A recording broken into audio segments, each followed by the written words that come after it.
Good morning, everybody. I was trying last night to upload a video of my daughter, actually, because yesterday morning she told me before I left for work that she'd had a dream that she wanted to share with me, but she wanted to wait until she could be with me in my prayer closet. And so that's what we were doing last night, and for some reason it just I was able to record her on a voice memo, but I don't know how to turn that into a video. So I've got her voice recording to back up what I'm saying, but I'm basically going to have to just tell you what her dream was. She's never really shared anything like this with me. I think she's a pretty vivid dreamer. She dreams about, you know, interesting things, but I thought this was particularly special. So she shared with me that she dreamt that she got out of her bed and was walking towards the kitchen to fix herself something to eat, and that she noticed the calendar on the wall by her computer desk in the living room. And she said that when she looked at the calendar, she thought to herself, when am I supposed to go on my field trip? So she was looking for the date for her field trip, but instead she noticed that there was a day on the calendar that was circled.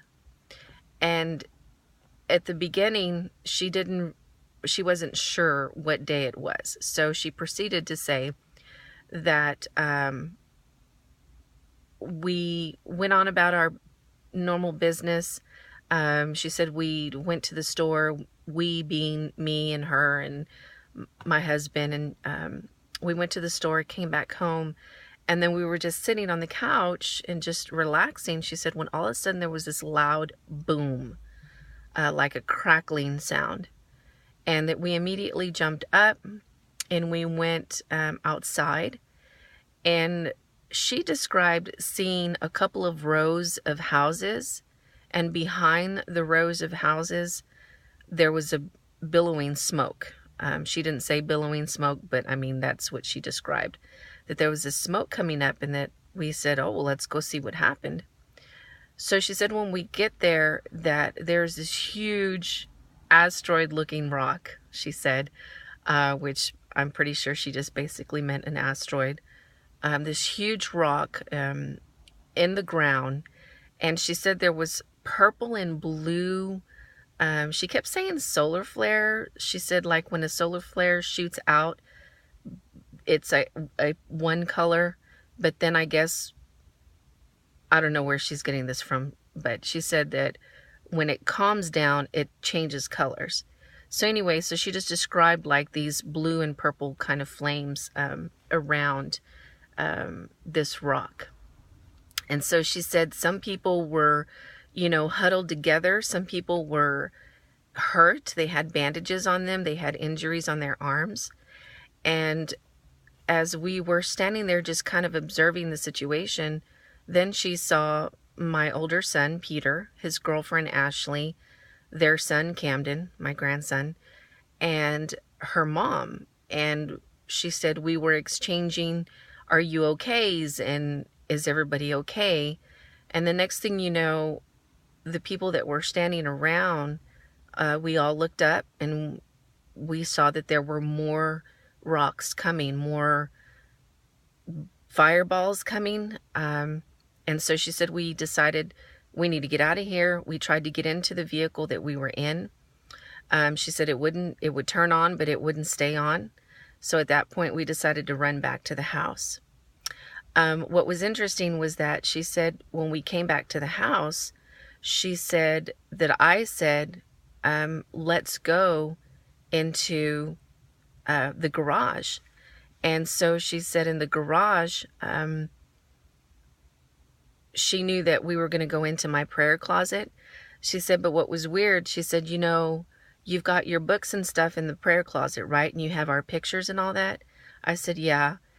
And she said, well, when we went into your prayer closet, it was different. She said there was like maps. And she says, you know how in the movies or in a TV show where somebody's investigating something and they have different things pinned on a mat, and they have sometimes a string attached to the pins. She said, you had all of these in the room, in the closet, and there was also a bunch of supplies like first aid kits and bottled water, and there was like cans of Spam and stuff in there. And so I was like, wow, that's interesting. And so she said, we all managed to get into the closet, my prayer closet, and we closed the door. And she said that I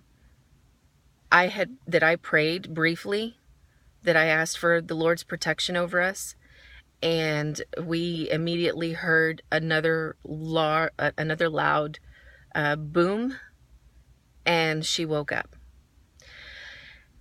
And so that was the dream. After she told me this, I said, okay, well, let's just think a minute. And I said, give yourself a chance to just kind of close your eyes and try to remember the very first couple of steps that you were taking, towards the calendar at the beginning of the dream. And I said, so just close your eyes and just, try to go back there in your mind. And as she did that, I was praying and I was saying, Lord, let your Spirit bring it to the forefront of her mind. If it's important for us to know, that you bring it to her memory. And as soon as I said that, then she said, I keep seeing April 24th, April 24th. So anyway, I'm not saying anything's going to happen that day. I just wanted to share this dream with you because, first of all, my daughter, I was amazed that she was able to share that much detail. And I think she's probably a dreamer like me, as was my mother and my grandfather and so on and so forth. So I just wanted to share that with you guys. Please be in prayer and let's be watchful. And if anything, I take away from her dream that we need to be prepared. Let's just be sensible. God has given us some common sense. And let's just be prepared. If anything does happen, let's be watchful and let's make sure you're stocked up with water. I think I've said this before, but I really feel like the Lord is doing an amazing thing as he said he would, and he's pouring out his Spirit over young and old and giving dreams and visions. So let's not disregard them. And as soon as I figure out how to maybe play her voice on the voice memo, I'm going to do that because I want you to hear her. I want you to hear this dream coming straight from her. God bless you guys and have an amazing day. Bye-bye.